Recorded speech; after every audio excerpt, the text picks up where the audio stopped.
Hello students, कैसे हैं आप लोग।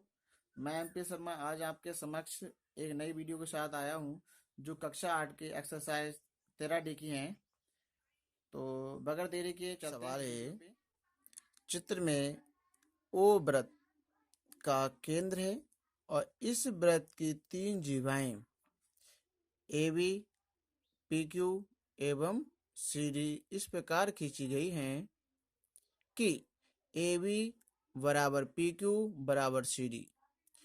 यदि कोण ए ओ वी बराबर 65 है तो कोण पी ओ क्यू एवं कोण सी ओ डी के मान क्या होंगे। जैसा कि आप देख रहे हैं, मैंने यहाँ पर एक व्रत बना लिया है और उस व्रत में इनके नाम मान भी रख दिए हैं। नाम जो दिए हैं देखो, A O V, P O Q, उसके बाद में है सी ओ डी। तो आप देख रहे हैं यहाँ पर लिखा हुआ है साफ साफ, क्या लिखा है। सबसे पहले ए ओ वी 65 दिया है, हमने 65 यहाँ लिख लिया है। और उसके बाद में पी ओ क्यू और फिर क्या है सी ओ डी के मान क्या होंगे। तो सी ओ डी। इससे पहले हमने सवाल में क्या सीखा, देखो सवाल में लिखा है ओ व्रत का केंद्र है, ओ व्रत का केंद्र बना लिया है। इस प्रकार व्रत की तीन जीवाएं ए बी, जीवाएं क्या होती हैं, जे जीवाएं हैं ए बी, और पी क्यू, तो पी क्यू यहां से यहां तक की जीवा, एवं सी डी, सी डी ये जीवा है। इन जीवाओं के लिए इस प्रकार खींची गई है कि ए बी पी क्यू और सी डी, मतलब ए बी जितनी है उतनी हो क्या होगी, पी क्यू होगी उतनी सी डी होगी। मतलब जीवाएं बराबर हैं, जीवाएं बराबर, तीनों की जीवाएं बराबर हैं और कोड भी बराबर बराबर हैं। तो क्या ध्यान देना है, यदि ए ओ वी 65 दिया है तो कोण पी ओ क्यू एवं सी ओ डी के मान क्या होंगे। व्रत की समान जीवाएं हमारी, यही तो समान जीवाएं हैं। समान जीवाएं केंद्र पर समान कोणांतरित करती हैं, ठीक है। इसके बाद में क्या होगा, चूंकि चूंकि ए बी बराबर पी क्यू बराबर सी डी, मतलब ए बी बराबर पी क्यू बराबर सी डी, ठीक है ना। ये जीवा थी हमारी। अब इन जीवाओं के बारे में अगले क्या है, कोण क्या है, कोण वी, ए ओ वी बराबर, ए ओ वी बराबर फिर पी ओ क्यू, क्या है पी ओ क्यू, कोण पी ओ क्यू बराबर फिर क्या है सी ओ डी, सी कोण डालेंगे सी ओ डी बराबर कितना है 65। तो हमें देखो यहाँ पर दिया है ए ओ वी 65 दिया है, तो पी ओ क्यू भी 65 होगा, फिर सी ओ डी भी 65 होगा, क्योंकि जीवाएं बराबर बराबर हैं, ठीक है ना। तो अब हमें क्या ज्ञात करना है, इन दो चीजों को ज्ञात करना था, इन दोनों के लिए पी ओ क्यू और C O D, P O Q और सी ओ डी ये ज्ञात करना था। तो इसके लिए हमें क्या करना है, अगले कोण पी ओ क्यू बराबर कितना है 65, 65 हो गया। कोण अगला दूसरा क्या है सी ओ डी बराबर भी 65। यही प्रूव करना था, ये प्रूव हो गया है दिस आंसर। या इसके लिए हम इस प्रकार से भी लिख सकते हैं, इसके बराबर में यहाँ लिख के कोण सी ओ डी भी लिख सकते हैं, ये भी हमारा आंसर है, ठीक है। इसका मतलब हुआ कि पी ओ क्यू बराबर 65 है, तो 65 के बराबर जो है वो भी सी ओ डी है, ठीक है। ध्यान दें, अगला सवाल दिया है, चित्र में ओ व्रत का केंद्र है, ओ व्रत का केंद्र है। यदि कोण ए ओ वी बराबर कोण सी ओ डी बराबर 70 और जीवा ए बी बराबर 2.5 दिए सेंटीमीटर में, तो जीवा सी डी की लंबाई ज्ञात कीजिए। देखो हमने यहाँ व्रत बनाया है और चित्र हमने बना लिया है। तो एक चित्र बनाया, एक केंद्र बिंदु है और केंद्र बिंदु में इसमें साफ साफ दिया हुआ भी क्या है, ओ वृत्त का केंद्र है। वृत्त का केंद्र हमारा ओ है और हमने यहाँ पर दो कोण की बात की गई है, एक ए ओ वी, दूसरा सी ओ डी। तो यहाँ पर देखो दिया है साफ साफ, क्या दिया है, दोनों का मान कितना, 70 दिया है, क्योंकि कोण ए ओ बी बराबर सीओडी के है ना। तो और उसका मान, दोनों का मान क्या है, 70 है, यानी कि 70 70 है दोनों, ठीक है ना। और जीवा, एक जीवा की वैल्यू दी है, जिसकी वैल्यू दी है 2.5 सेंटीमीटर। तो दूसरी जीवा जो है सीडी की लंबाई ज्ञात करनी है। तो सबसे पहले हमें क्या है, इसको हमने चित्र को बनाया है, इसके नाम दे दिए ए O we. A O we था, ए ओ वी 70 हो गया और सी ओ डी ए भी 70 हो गया। जीवा क्या होती है, ये थोड़ा ध्यान देंगे, जीवा हमारी ए होती है, ये जीवा है और यहाँ से यहाँ तक की, यहाँ से यहाँ तक की, यहाँ से यहाँ तक की, यहाँ से यहाँ तक ये त्रिज्या है। तो इसको हम कर रहे हैं हल। तो सबसे पहले हम लिखेंगे हल और यहाँ पर हल करने के बाद में अब हम यहाँ पर लिखना क्या है, सबसे पहले देखना है क्या त्रिज्या क्या है। तो त्रिज्या इसमें क्या है हमारी, ओ ए, ओ ए, ओ ए, ओ वी, ओ सी और क्या है, ओ डी। वृत्त की त्रिज्या यहां लिख लेंगे, वृत्त की त्रिज्याएं हैं, ठीक है। ये वृत्त की त्रिज्याएं हैं। अब ये कह रहा है वृत्त के केंद्र, अब हमें क्या ध्यान देना है कि ये जो चीज जीवाओं के लिए ध्यान देना है। तो जीवाएं क्या होती हैं, वृत्त के केंद्र से बराबर दूरी पर स्थित जीवाएं होती हैं, यानी कि वृत्त के केंद्र से हमारी त्रिज्या बन रही है और स्थित दूरी पर जो बनती है ये जीवाएं बनती हैं। तो वृत्त की केंद्र से बराबर दूरी पर, यहां लिख लेंगे वृत्त के केंद्र से बराबर दूरी पर स्थित जीवाएं होती हैं, दूरी पर स्थित जीवाएं होती हैं, ठीक है, जीवाएं होती हैं। इसके बाद में अब क्या है, जैसे कि तुम देख रहे हो यहाँ पर लिखा है ए बी, तो यहाँ पर लिखा है ए बी की जो जीवा है, यहाँ पर इसकी वैल्यू दी है 2.5 दी है। तो हम यहाँ पर चूंकि ए बी बराबर 2.5 दिए, ए बी बराबर 2.5 दिए है, तो अब हमें क्या ज्ञात करना है, तो सी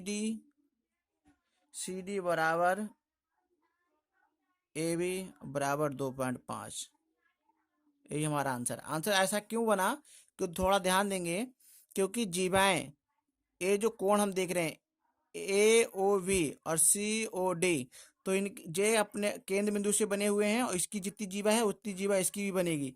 तो जितनी इसकी दूरी है जीवा की, उतनी दूरी इसकी भी है। तो सी डी और ए बी एक दूसरे के बराबर हैं, तो जितनी ए बी है उतनी सी डी है। तो सी डी बराबर ए बी और ए बी के बराबर 2.5, तो 2.5 हमारा सी डी भी हो गया। यही हमारा आंसर है, ठीक है। ये तीसरा सवाल है, दिखा है बिंदु ओ वृत्त का केंद्र है और वृत्त के अंतर्गत एक वर्ग ए बी सी डी बनाया गया है। वर्ग की भुजा वृत्त के केंद्र पर कितने अंश का कोण आंतरित करती है, इसको ध्यान देंगे। सबसे पहले ओ वृत्त का केंद्र है, ओ इसको रखा, प्रकाल की सहायता से इसको हमने बनाया है। बनाने के बाद में इसको हमने वृत्त का जो केंद्र है उसको हमने ओ माना है, तो ओ दिया है। इसके बाद में इस वृत्त के अंदर बता रहा है ए बी सी डी क्या है, ए बी सी डी क्या है, एक वर्ग बनाएंगे, इसकी सहायता ए बी सी डी की सहायता से एक वर्ग बनाएंगे। और वर्ग क्या होती है, चारों भुजाएं बराबर होती है ना। तो हमने यहाँ पर वर्ग बना लिया है, ये वर्ग बना हुआ है।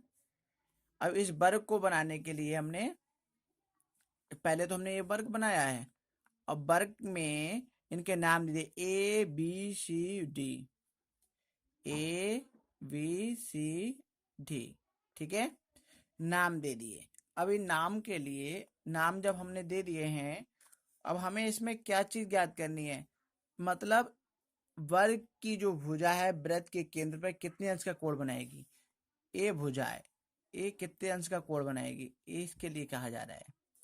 तो इसके लिए कहा जा रहा है, तो हमें इसे ज्ञात करना है। सबसे पहले तो इसको हल करने के लिए थोड़ी हमें थ्योरी लिखनी पड़ेगी, ये थ्योरी हम लिखते हैं, तो इसको हम हल करते हैं। हल मैंने लिख दिया है, वर्ग की जो हमारा ये वर्ग है, वर्ग की चारों भुजाएं कौन कौन सी थी, ए बी, बी सी और सी डी और डी ए, ये हमारी वर्ग की चारों भुजाएं हैं। और ए कैसी हैं? अब ये चारों भुजाएं वृत्त की जीवाएं हैं। वृत्त यही जो भुजाएं हैं, ए बी और बी सी और सी डी और डी ए, यही क्या हैं, जीवाएं हैं। प्रत्येक जीवा द्वारा केंद्र पर आंतरिक कोण समान होंगे, क्योंकि ए बराबर हैं, ए बराबर हैं तो कोण भी बराबर होंगे, ठीक है ना।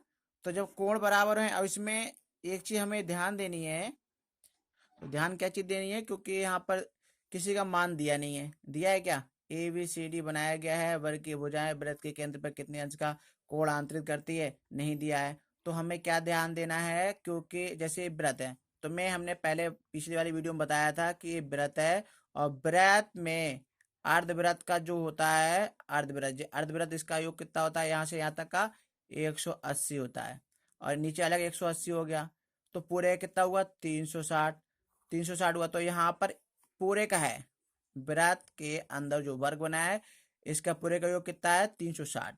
अब इसमें 1 2 3 4, चार क्या है, चार कोण है, 1 2 3 4, है ना। तो अब हमें इसे कैसे हल करना है, तो हमें ध्यान देना है, सबसे पहले हम एक किसी को ले लें, चाहे इसको ले लें, चाहे इसको ले लें, चाहे इसको ले लें, किसी को एक को ले लेते हैं, ठीक है ना। तो मैं इसको ले रहा हूँ बी ओ सी, तो मैं यहाँ लिख रहा हूँ कोण बी ओ सी बराबर 1/4, क्योंकि एक दिया है उसकी 4 भाग दिया, 1 2 3 4, तो यहाँ पर हम मल्टीप्लाई और 360, ठीक है ना। अब हम इसको मल्टीप्लाई करेंगे और फिर निकालेंगे। इसके लिए पहले हमने क्या करना है, इसको इससे मल्टीप्लाई करेंगे, यानी कि 360 एकन 360 और बटे में कितना है 4, 4 से अब हम करते हैं भाग, 4 से भाग करेंगे, तो 4 से भाग करते हैं, 4 एकन 4, 4 पंजे भी 4 छम 24, 4 28, 4 अट्ठा 32, 4 नेम 36, यहाँ पर 9 आया, और ये 0 का 0 जब आ जाएगा यहाँ पर, तो हमारा कोण वी ओ सी बराबर होगा 90 अंश। यही हमारा आंसर है। अगला नेक्स्ट सवाल 4th नंबर है, एक वृत्त के अंतर्गत एक समबाहुभुज बनाया गया है, यदि समबाहुभुज की प्रत्येक भुजा वृत्त के केंद्र पर 60 अंश का कोण आंतरित करती है, तो समबाहुभुज में भुजाओं की संख्या कितनी होगी। मैंने यहाँ पर पहले ऑलरेडी बना दिया है समझाने के लिए।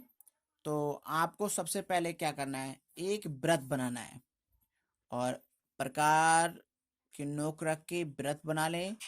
वृत्त बनाने के बाद में सिंपल सी बात है, सबसे पहले हमें पता चल चुका है कि वृत्त के अंदर कितने कोण बने, जिससे कि एक कोण की वैल्यू है वो कितनी है 60 है ना, 60 है।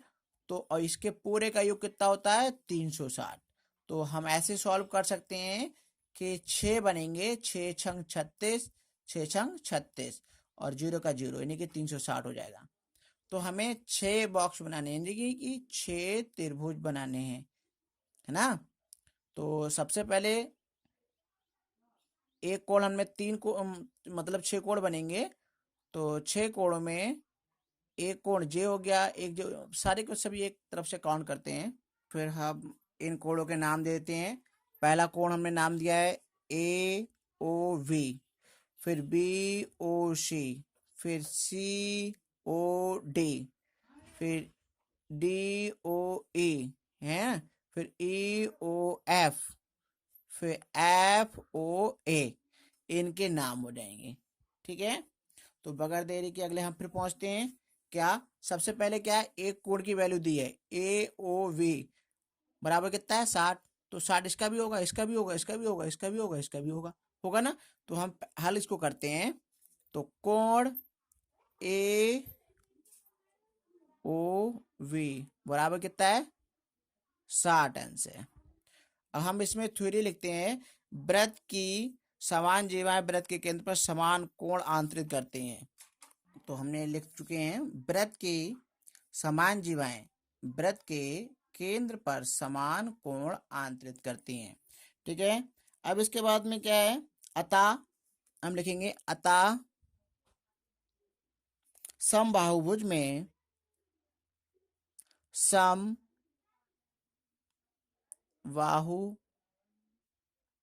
में भुजाओं की संख्या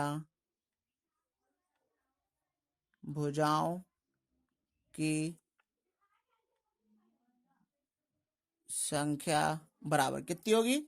तो सबसे पहले पूरे का योग कितना है 360, तो हम लिखेंगे 360।